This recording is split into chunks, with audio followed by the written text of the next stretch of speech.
Salut tout le monde et bienvenue dans ce tuto Blender dans lequel je vais vous apprendre à réaliser cette Plasma Ball uniquement avec les Geometry Nodes. Donc attention, ce tuto est réservé aux initiés voire légèrement avancés puisque les débutants risqueraient d'être un peu perdus. Je ne vais pas prendre le temps d'expliquer tous les nodes, autrement le tuto aurait pris plusieurs heures. Et comme d'habitude, si vous aimez ce genre de contenu, n'hésitez pas à liker, commenter et surtout à vous abonner, ça m'aide énormément. Allez, je vous laisse là-dessus et on se retrouve dans le tuto.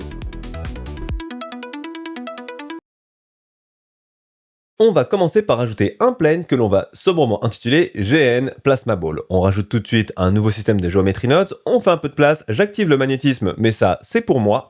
On va tout de suite créer deux icosphères, une pour la sphère extérieure et l'autre pour la sphère intérieure. On les renomme pour rester organisé, on met un Join Geometry, et là on va juste changer le rayon de la sphère extérieure, et c'est bon, on a bien nos deux sphères. On augmente le nombre de subdivisions pour avoir des véritables sphères sans avoir plein d'angles partout. Ensuite, on va s'intéresser au rayon. Pour ça, on va mettre un curve line et on va devoir set sa taille. Alors, pour avoir la taille du rayon, on va devoir faire une soustraction. Déjà, je commence à m'organiser en changeant la couleur du groupe input et également en créant différents champs que je vais pouvoir configurer depuis l'extérieur. Et je crée également des panels. Ça, c'est juste une question d'organisation. Vous faites comme vous voulez. Une fois que c'est fait, je vais pouvoir dupliquer mon champ et commencer à mettre un champ Combine XYZ et un champ Subtract. Grâce à ça, je vais avoir la bonne taille du rayon. Regardez, là je suis sûr de ne pas me tromper. Je vais également maintenant faire un peu de place, voilà, je le décale sur le côté. Je vais maintenant chercher un Distribute Points on Faces pour répartir les points sur un mesh. Et ensuite un Instance on Points. De cette manière, je vais pouvoir mettre mes curves sur ma sphère. Je vais ensuite récupérer ma sphère intérieur, tirer un fil depuis le mesh et le connecter dans le mesh de ce node-là. CTRL Mash Click, là on va bien voir qu'on a un nuage de points. Je vais ensuite connecter le point à Instance on Points, et là, CTRL Mash Click, et on va bien avoir les curve lines qui vont partir des points. Problème, elles ne sont pas correctement orientées, donc je vais juste prendre la rotation et le connecter à l'autre champ rotation, et c'est bon.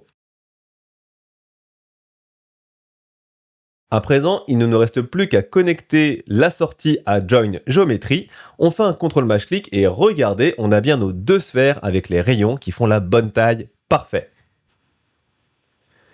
À présent, on va mettre un Realize Instance, puis un Set Position pour commencer à déformer les rayons. Alors ensuite, on va mettre un Noise Texture qui va nous permettre d'avoir une valeur aléatoire. On va connecter le Color dans Offset. Et là, regardez, on a déjà eu un décalage. On passe 3D en 4D et en jouant avec la valeur W, on va pouvoir animer nos rayons.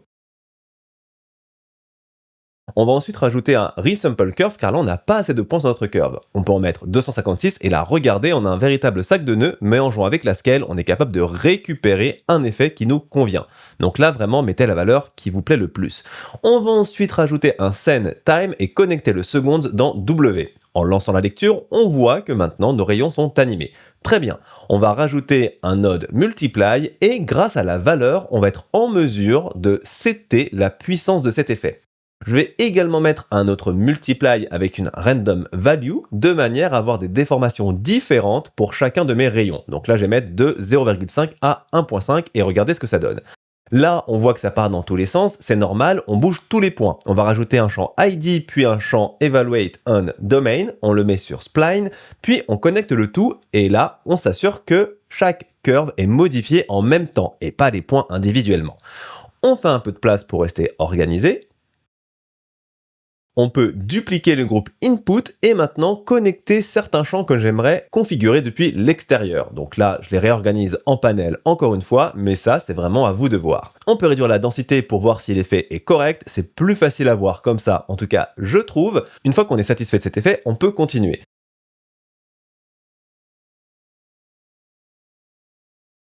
Je vais ensuite rajouter un scale de manière à pouvoir scale la puissance de l'effet.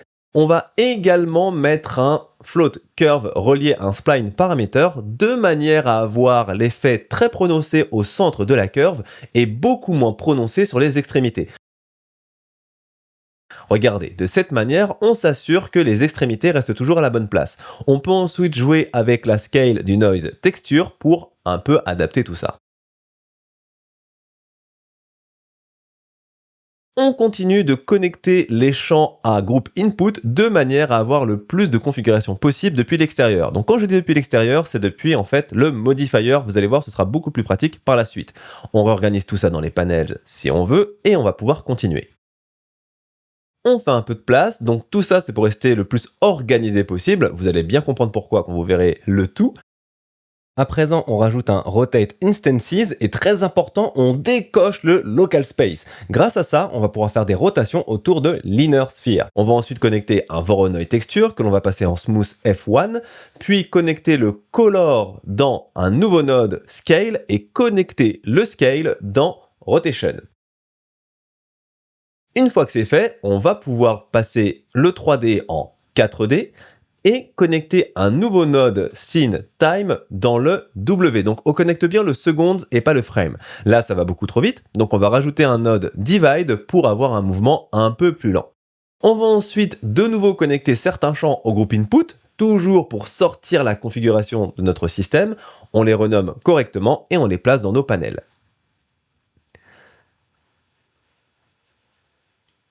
Ensuite, on peut faire un contrôle mâche-clic à ce niveau-là pour voir un peu l'effet global de notre animation. Là, je pense que c'est pas trop mal. On va maintenant rajouter un curve to mesh pour rajouter un peu d'épaisseur à nos rayons. On va brancher un curve circle dans le profile curve et on va mettre un rayon à 0,03. Maintenant, on voudrait avoir un rayon différent sur les extrémités. Donc on va de nouveau mettre un spline parameter que l'on va connecter à une float curve. On va relier le tout à scale, puis on va changer la curve de manière à avoir les extrémités plus grosses que le milieu de la curve. Donc là, on va devoir faire plusieurs manipulations. L'idée, c'est d'obtenir vraiment une sorte d'effet ventouse sur les extrémités. Là, j'ai dû faire plusieurs essais jusqu'à obtenir l'effet qui me convenait le plus. Une fois que c'est fait, on va de nouveau récupérer un groupe input et connecter le radius à un champ de manière à pouvoir le configurer depuis l'extérieur. Et là, regardez, je vais vraiment être en mesure d'avoir cet effet ventouse et je vais en profiter pour ajuster ma float curve qui n'est plus trop adaptée à ce nouveau rayon. Donc voilà, on fait plusieurs essais, essayez d'avoir la même forme que moi, ce n'est pas grave si ce n'est pas exactement les mêmes valeurs, mais vous aurez un peu l'idée générale. Donc là, j'essaie de pousser un peu ce point-là, voilà, j'ajuste un petit peu. Et je prends du recul, je lance la lecture et écoutez, c'est pas trop mal, on a bien cet effet ventouse que je recherchais. Donc là, on va faire un peu de place, on prend ces nodes-là qu'on déplace sur le haut avec G, et maintenant on prend cela et on clique sur Arrange Selected de manière à les réorganiser. Donc ça, c'est un add-on que vous pouvez télécharger, je le mettrai dans la description. On va ensuite rajouter un node Set Material et prendre le Material par défaut, Material. On va ensuite le renommer de manière à rester organisé toujours et on va en profiter pour en créer plusieurs. Donc là j'ai Beam, Outer et Inner. Une fois que vous les avez créés, vous allez remettre un node Set Material devant les icosphères et mettre les bons matériaux qui vont bien. Voilà, là c'est pas bien compliqué et on les déplace sur la droite. On va ensuite rajouter un set shade smooth à ce niveau-là. Après le join, on coupe ce fil-là et on va tirer un nouveau fil depuis l'autre set material dans le join geometry. Contrôle mâche-clic et là on va voir les sphères avec les rayons. On va maintenant s'intéresser à cette partie-là, donc j'ai fait un petit contrôle mâche-clic pour avoir un aperçu de mes rayons, et on va rajouter un store named attribute, de manière à stocker le factor. Alors, tirez le fil factor jusqu'à value. Concrètement, là, on prépare le shading. D'ailleurs, je vais vous montrer quelque chose. Regardez, je vais faire contrôle mâche-clic juste ici, j'active le wireframe. Là, ce que je veux, c'est récupérer une information de distance qui va me permettre de rajouter de la lumière au point de contact des rayons. Donc, je vais tirer un nouveau fil, et là, ça va être le sample nearest. On va tirer un nouveau fil dans le sample index. Là, on va rajouter un nouveau node position que l'on va connecter à value et on va passer le mode à vector. On connecte bien géométrie à géométrie. Et là, on va mettre un node distance et de nouveau un node position.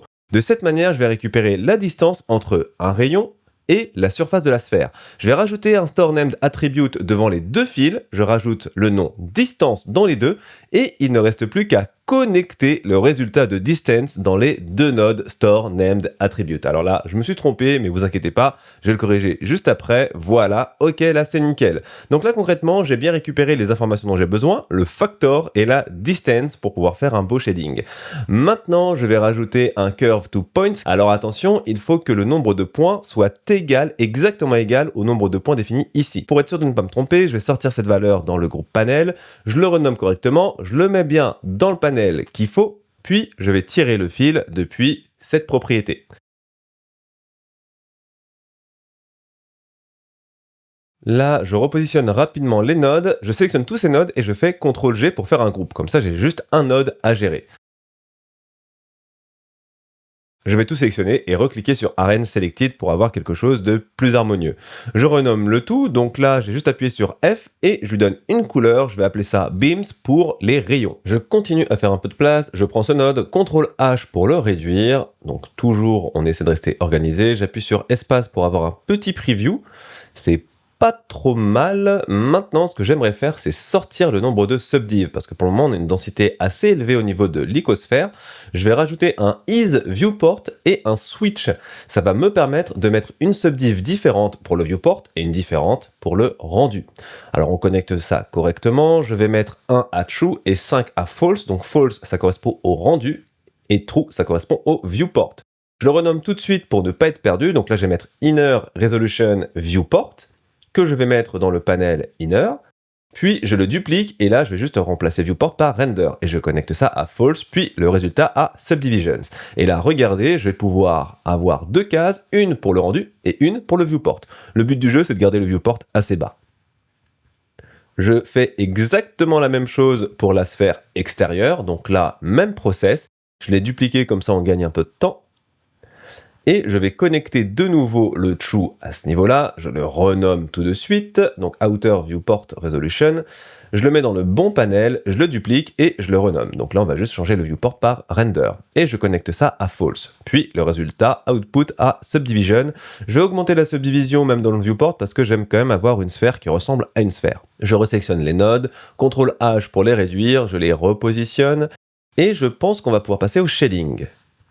Donc là, on va tout de suite aller sur le Outer, donc ça va être le matériau de type vert. Je vais rajouter un Transparent BSDF ainsi qu'un Emission. Pour la couleur, on prend du rose bien flashy, CTRL clic droit pour avoir un mix shader qu'on connecte à Surface. On va dans Options et on va passer le Deezered à Blended. Et hyper important, on décoche le Shadows.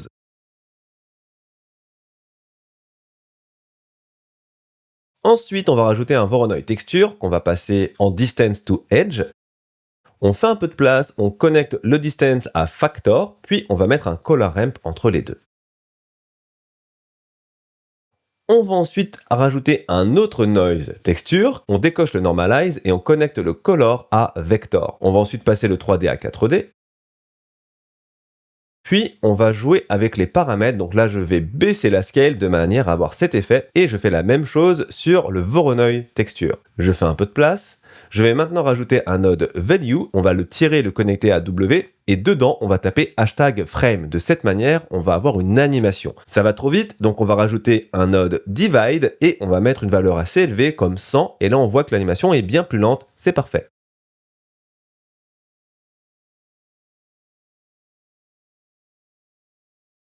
À présent, on joue avec le color ramp pour ajuster un peu l'effet, voilà quelque chose comme ça.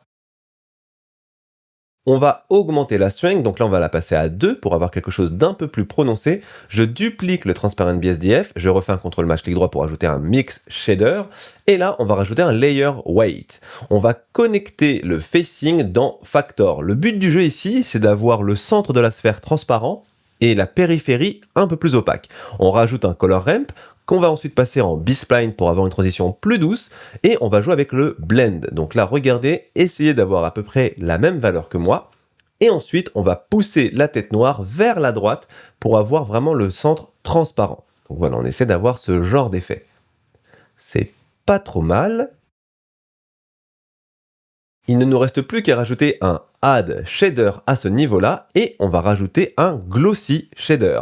Ça va nous permettre d'avoir un effet brillant sur le dessus, le côté et le bas de la sphère. Donc là, on va baisser la roughness. Si vous n'avez pas un bon rendu, vous pouvez juste passer en mode rendu et vous allez avoir un meilleur effet. On va aussi régler l'éclairage de notre world à 0 de manière à avoir 0 éclairage extérieur. On va maintenant rajouter un compositor editor pour rajouter du bloom. Donc là, on va rajouter un glare node. On va le passer sur bloom, high, puis on va voir ce qu'on peut ajuster, mais par défaut, les réglages sont bons.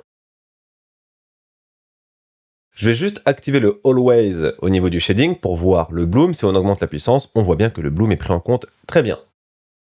Je dézoome un peu, on va rajouter une area de manière à voir les reflets. Donc là, je fais GY et RX de manière à l'orienter vers la sphère, GZ pour la monter un tout petit peu, et je vais ensuite la passer en rectangle et changer sa taille de manière à ce qu'elle englobe bien l'ensemble de la sphère. On augmente la puissance et l'exposition de la lumière pour avoir ce genre d'effet. Je vais ensuite rajouter une caméra et bien la placer. Donc là, vous pouvez utiliser différentes techniques pour placer correctement votre caméra. Le but du jeu, c'est que ce soit bien centré. Donc là, je vais le régler à la main. Je vais également corriger les rotations qui sont légèrement décalées. On va ensuite changer la résolution et mettre du 1080 par 1080 pour avoir un carré. Ça va nous permettre d'avoir un rendu un peu plus rapide et surtout, ce sera plus facile à partager sur les réseaux. Je repositionne le tout et là, c'est pas trop mal. Alors j'aimerais juste augmenter la résolution de ma sphère extérieure parce que là, on a plein d'angles. On va dans Resolution Viewport de notre Geometry Nodes et on l'augmente. De cette manière, on va pouvoir jouer avec les reflets et voir ce que ça va véritablement donner lors du rendu. L'animation est pas trop mal, mais le problème que j'ai pour le moment, c'est vraiment les reflets. Je vais resélectionner ma lumière, jouer avec sa rotation, ainsi que sa taille et sa position sur l'axe Z, de manière à avoir un meilleur reflet sur le dessus. Je vois qu'en la baissant, je récupère pas mal de reflets, c'est quelque chose qui me plaît. C'est pas trop mal, on peut maintenant passer au beam. Alors pour le beam, on peut supprimer le principal BSDF, on va avoir principalement besoin de deux shaders, à savoir deux emissions. Donc on prend celle-ci, on la met sur bleu, on la duplique et on va la mettre sur du rose. On va mettre maintenant un mix shader qu'on connecte à surface, donc là on va avoir un mix des deux, c'est normal. On va maintenant rajouter un attribute node et on va taper dans nom factor que l'on avait créé dans notre système de Geometry Nodes. On connecte le factor à factor et là regardez, on va avoir d'un côté du rose et de l'autre du bleu. On rajoute maintenant une float curve, et le but du jeu ici, ça va être de descendre les deux points de manière à avoir du rose partout. On monte un seul point et regardez, on va avoir du rose sur les extrémités et du bleu au milieu. Maintenant, on va jouer avec cette curve pour justement avoir une transition qui convient à notre effet. Donc là, j'ai ces différents réglages, vous êtes libre d'en essayer différents, je pense revenir dessus de toute manière un peu plus tard. Donc là, on peut voir que la transition est pas parfaite, alors j'essaye d'ajuster. C'est pas toujours évident avec ce genre de node, mais ne vous en faites pas, on finit toujours par y arriver. Maintenant, on va dupliquer ce node-là, rajouter un autre node float curve, retirer le factor dans value, connecter ça à strength, et là, le but du jeu, ça va être d'avoir une forte intensité sur le début de la curve et une intensité réduite sur la fin. Pour mieux s'en rendre compte, on rajoute un multiply node et on met la valeur à 10. Comme ça, on voit bien la puissance de notre éclairage. On va inverser la tendance de notre curve pour avoir quelque chose comme ceci. Voilà. Là, on voit bien qu'à la base, on a beaucoup plus de puissance et que sur les extrémités, on en a beaucoup, beaucoup moins. On va également mettre la puissance à 10 sur le rose et on va continuer nos ajustements. Donc voilà, là, c'est pas trop mal. Je vais essayer d'avoir un effet un peu plus sympa sur les bords de mes rayons. Donc pour ça, on va dupliquer le glare node du compositor et on va réduire la size. Regardez, en faisant ça, on va être capable d'avoir une espèce de flou sur les bords de nos rayons. Voilà, quelque chose comme ça. On remet ensuite l'aperçu avec les deux glare nodes. On baisse légèrement la strength du second glare node et voilà, on a quelque chose de plus cohérent. On va ensuite mettre à jour la valeur du multiply. Est-ce que, oui, 20, en fait, ça passe. On regarde ce que ça donne. Sentez-vous libre toujours d'ajuster les différents paramètres de vos nodes pour avoir l'effet qui vous plaît le plus. Là, je vais assez vite, donc potentiellement, ce ne sont pas les meilleurs réglages. Là, j'essaye par exemple d'ajuster un peu la float curve pour avoir un meilleur effet. Donc on continue un petit peu. Pareil pour cette float curve. Ok, c'est pas trop mal. Maintenant, j'aimerais bien rajouter de la lumière au point de contact. Donc on retourne sur notre Material Outer, on va rajouter un autre node Attribute, et cette fois-ci dans Name, on va taper Distance. CTRL-clic sur Factor, et là vous devriez avoir ce genre de point noir sur votre surface. On rajoute une color ramp qu'on passe en B-spline, on fait un peu de place, on rajoute un autre node Emission qu'on passe en rose, rouge assez flashy, on va rajouter un mix node entre ces deux nodes et on connecte le color à Factor.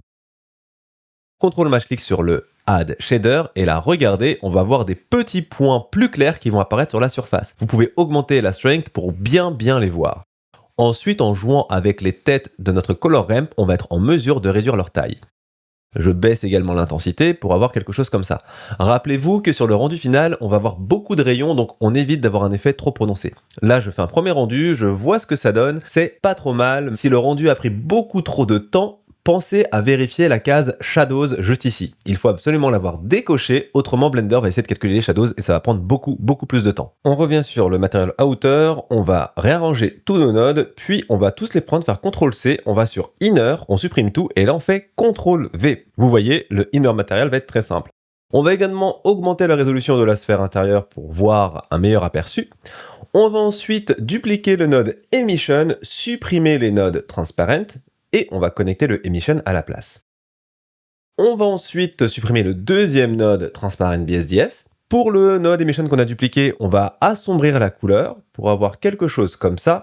Le but du jeu ici, c'est d'avoir cet effet plasma à la surface de la sphère intérieure. Là, je vois qu'il n'y a pas d'animation, donc on rajoute le hashtag frame dans le value et on continue nos différents réglages.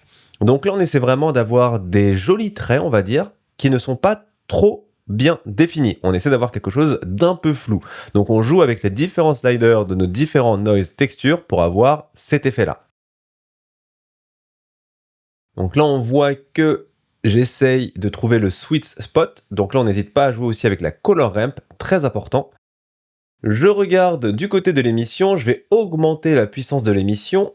Voilà, je trouve que le déplacement est trop rapide, donc je vais augmenter la value du divide à 150. Et maintenant, je vais rajouter un autre node Emission dans le mix shader juste au-dessus. Donc là, le but du jeu, ça va être d'avoir une émission très forte sur la périphérie de notre sphère. Donc je vais le passer en linéaire et je vais jouer avec les têtes de couleurs de manière à avoir un joli liseré. Ensuite, on va inverser la connexion de ces deux shaders, faire un CTRL-clic sur le résultat final pour voir ce que ça donne. Donc là, on a bien le liseré lumineux. Le problème, c'est qu'il est peut-être un peu trop épais, donc je vais ajuster cet effet avec la color ramp, voilà, pour avoir quelque chose d'un peu plus subtil. On regarde un peu ce que ça donne. C'est pas trop mal. Je vais quand même ajuster l'effet de la sphère intérieure, puisque je trouve que c'est pas encore ça. Alors c'est un peu mieux, mais je vois que les zones de point de contact ne sont pas très bien définies. Donc on se rend sur cette color ramp et on ajuste avec les têtes de couleur. Donc là on va avoir quelque chose d'un peu plus gros. Voilà, on va affiner légèrement pour avoir quelque chose comme ça. Ok, donc là on va faire un autre rendu. On va voir ce que ça donne. Alors c'est pas trop mal, mais je suis pas encore hyper satisfait du rendu. Donc on va essayer encore une fois d'ajuster les couleurs de la sphère intérieure. Je vais baisser l'intensité lumineuse des deux emission nodes. Et là, on va avoir quelque chose d'un peu plus cohérent. Et encore une fois, je vais ajuster les effets des noise et Voronoi texture. Donc là, comme je vous l'ai dit, il va avoir beaucoup d'essais jusqu'à obtenir l'effet voulu. Ne vous en faites pas, si ça prend du temps, c'est normal. Donc je relance la lecture. Il se peut que sur votre ordinateur, la lecture prenne un peu plus de temps, c'est normal. Si ça prend trop de temps, n'hésitez pas à jouer avec les résolutions de votre géométrie node. D'ailleurs, là, on va augmenter la densité des rayons pour voir ce que ça peut donner. Donc là, tout de suite, ça va ralentir le playback. Alors, on va faire exactement le même système que tout à l'heure. On va avoir une densité pour le viewport et une densité pour le rendu. Donc là, encore une fois, on va rajouter un switch node avec le isViewport. Puis, on va connecter tout ça dans notre groupe input de manière à pouvoir paramétrer ça directement depuis l'espace modifier. Donc là, rien de nouveau, c'est quelque chose qu'on a déjà fait plusieurs fois jusqu'à présent.